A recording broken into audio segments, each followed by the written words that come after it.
ছোট্ট সোনামণিরা, তোমরাও যদি ফাতেমা ওমরের সাথে ইসলাম শিখতে চাও তাহলে এক্ষুনি আমাদের চ্যানেলটি সাবস্ক্রাইব করে দাও।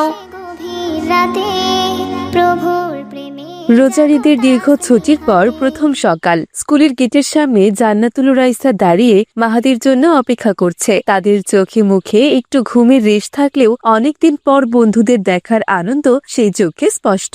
উফ মিলি, আজ সকালে ঘুম থেকে উঠতে কি যে কষ্ট হচ্ছিল। আম্মু তো ডেকেই যাচ্ছে, আর আমি ভাবছি আজকে বুঝি ছুটির দিন। 1 মাস রোজা রাখার পর ঈদের এই কটা দিন যে কত তাড়াতাড়ি কেটে গেল। আমারই একই অবস্থা। ঈদের দিনগুলোতে তো রাত জেগে গল্প আর সেমাই পায়েস খাওয়া চলতো। হঠাৎ করে স্কুলের রুটিন মানা যে কঠিন। আরে মাহাদিটা কোথায়? দেখিস ও আজও নিখাত দেরি করে আসবে আর বলবে ঈদে বেশি খাওয়ার কারণে ওর মাথা কাজ করছে না। আসসালামু আলাইকুম বন্ধুরা, আমি এসে গেছি। আমাকে ছাড়া স্কুল শুরু হতে দেব না। ওয়ালাইকুম আসসালাম। তোর কি আজও মাথা থেকে ধোয়া বেরোচ্ছে মাহাদি? না না, এবার মাথা না, মনে হচ্ছে পাগুলো আর স্কুলে আসতে চাইছে না। ঈদের সেমাই আর চটপটির কথা মনে পড়লেই মনটা কেমন হু হু করছে। আরে আরে, ওই দেখো ফাতেমা আর ওমর আসছে। ওরা তো গত ঈদে গ্রামের বাড়িতে ছিল না। আসসালামু আলাইকুম, সবাইকে ঈদ মোবারক। তোমরা সবাই কেমন আছো? ঈদ মুবারক। অনেকদিন পর তোমাদের সবাইকে একসাথে দেখে খুব ভালো লাগছে। আরে ওমর, তুমি তো দেখি অন্যরকম হয়ে গেছো। ঈদে কি শুধু খাসির মাংস খেয়েছো নাকি? না মাহাদি, তুমি যেমন ভাবছো তেমন না। আম্মু অনেক যত্ন করে ঈদে খাইয়েছেন, আর তাছাড়া রহমতের একটা মাস গেল, এই জন্য একটু এমন লাগছে। চলো চলো, ঘন্টা পরের আগে ক্লাসে যাই সবাই। ক্লাসে আজ অনেক গল্প হবে। চলো চলো।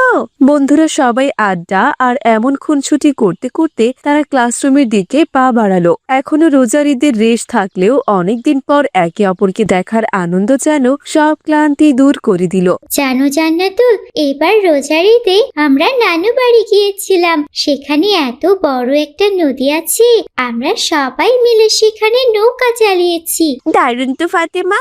আমি আর মিলি এবার একসাথে ঈদের নামাজ পড়তে গিয়েছিলাম। তারপর অনেক গরিব মানুষকে আমরা ফিতর সালামি দিয়েছি জানো। আমি এবার একটা মজার কাজ করেছি মাহাদি।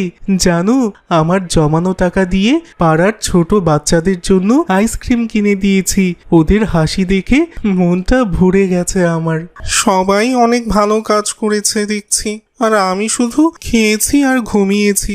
আম্মু বলছিল, মাহাদি তোর পেটে মনে হয় আলাদা কোনো পকেট আছে, যত খাস শেষ হয় না। মাহাদি, খাওয়া তো ভালো, কিন্তু সাদাকা বা ত্যাগ করলে রাসূল সাল্লাল্লাহু আলাইহি ওয়াসাল্লাম বলেছেন অন্যকে দিলে সম্পদ কমে না। হ্যাঁ, আমি তো ভুলেই গিয়েছিলাম। আমি আমার ছোট ভাইকে নতুন একটা ফুটবল কিনে দিয়েছি মেলা থেকে। ও তো খুশিতে আমাকে জড়িয়ে ধরেছিল সেদিন।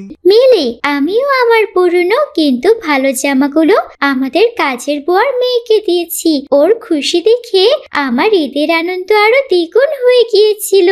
ঈদের আসল আনন্দ তো এটাই, সবাইকে সাথে নিয়ে খুশি থাকা। ঠিক বলেছো জান্নাতুল, একা খেয়ে কি আর তৃপ্তি পাওয়া যায়? দেখো, ঈদের ছুটির পর স্কুলে আসতে মন চাইছিল না, কিন্তু তোমাদের সাথে গল্প করে কত সওয়াব আর ভালো কাজের কথা জানা গেল আজকে।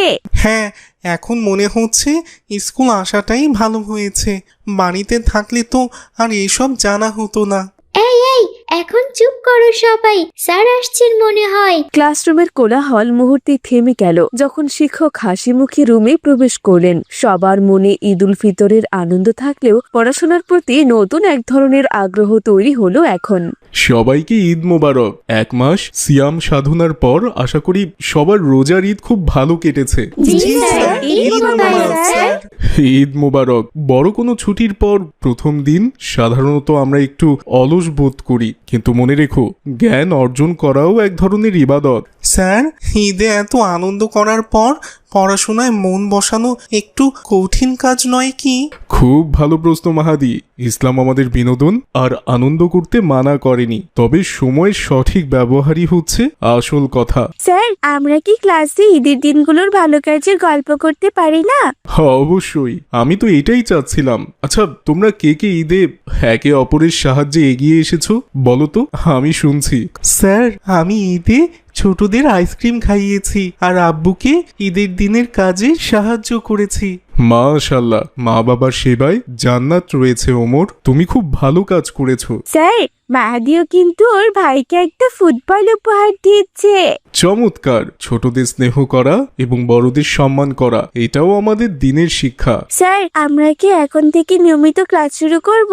হ্যাঁ, অবশ্যই। স্যারের কথায় সবাই অনুপ্রাণিত হলো। তারা বুঝতে পারলো যে জীবনের প্রতিটি মুহূর্তেই আল্লাহর সন্তুষ্টি অর্জন করা সম্ভব, সেটা হোক আনন্দ করে বা জ্ঞান আহরণ করে। এরপর ক্লাস শুরু হলো। ক্লাস শেষ হলে টিফিনের সময় সবাই একসাথে খাবার খাচ্ছে। মাহাদি অনেক খাবার নিয়ে এসেছে।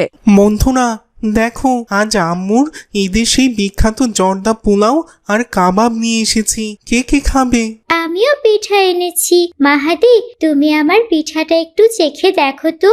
আমি হাতে বানানো রুটি আর সবজি এনেছি। এসো, আমরা সবাই ভাগ করে খাই। ঈদে তো আমরা অনেক মজা করলাম। আমার মাথায় একটা বুদ্ধি এসেছে। জান্নাতুল, আমরা কি মাসে অন্তত একদিন শুক্রবারে আমাদের টিফিনের কিছু অংশ স্কুলের গেটের বাইরের অসহায় মানুষগুলোকে দিতে পারি না? চমৎকার আইডিয়া ওমর। আমরা এটাকে সাদাকা শুক্রবার নাম দিতে পারি।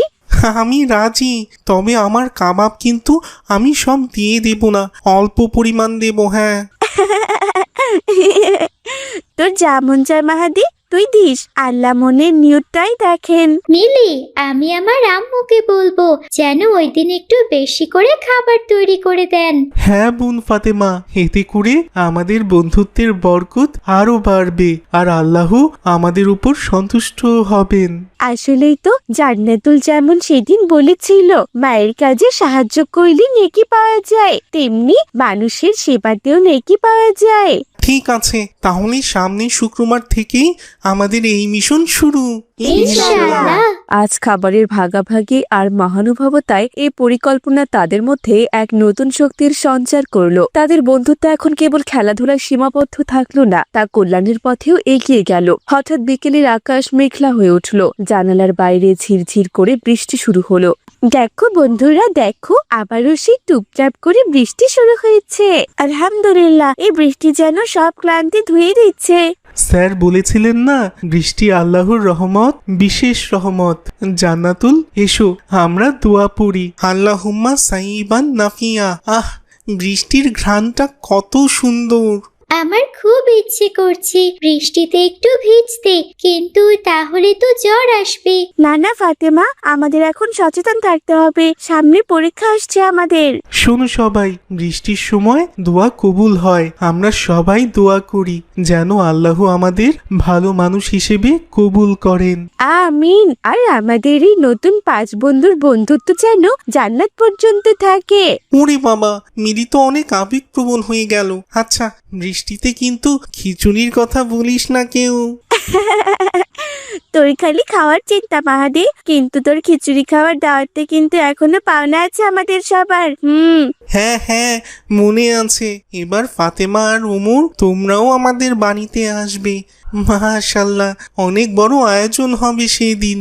মাশাআল্লাহ, আজ আমি খুব খুশি যে তোমাদের মতো বন্ধু পেয়েছি। বৃষ্টির শীতল হাওয়ায় স্কুলের বারান্দায় দাঁড়িয়ে 5 বন্ধু এক সুন্দর ভবিষ্যতের স্বপ্ন দেখতে লাগলো। ঈদুল ফিতরের আনন্দ শেষ হলেও তাদের জীবনের নতুন আনন্দের যাত্রা কেবলমাত্র শুরু হলো। তখন ছুটির ঘন্টা বাজলো।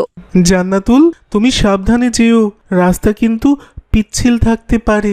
ধন্যবাদ ওমর, আমি আজকে মাকে রান্নায় সাহায্য করব। আমিও আজ গিয়ে আম্মুকে চমকে দেব, টেবিল গুছিয়ে রাখবো আর ছোট ভাইকে পড়াবো। খুব ভালো মাহাদি, আমি আজ আমার আম্মুর কাছে ক্ষমা চেয়ে নেব এই দেশের পেটটা না ধোয়ার ঘটনার জন্য। তোমরা সবাই কত ভালো মাহাদি। আমি আজকে বাবার জুতো পালিশ করে সারপ্রাইজ দেব। এরপর 5 বন্ধু বাড়ির পথে রওনা হলো। তাদের মনে এখন আর ছুটির জন্য মন খারাপ নেই, বরং আছে প্রতিদিনের ছোট ছোট ভালো কাজের মাধ্যমে জান্নাত অর্জনের লক্ষ্য। এভাবে বৃষ্টির দিনে ঈদুল ফিতরের আমেজ কাটিয়েও জান্নাতুল মাহাদি, রাইসা, ফাতেমা ও ওমর তাদের স্কুল জীবনকে এক নতুন জায়গায় নিয়ে যাচ্ছে। তারা শিখল যে আনন্দ আর ইবাদত আলাদা কিছু নয়, বরং সৎ নিয়তে প্রতিটি কাজই মহান আল্লাহর সন্তুষ্টির মাধ্যম হতে পারে।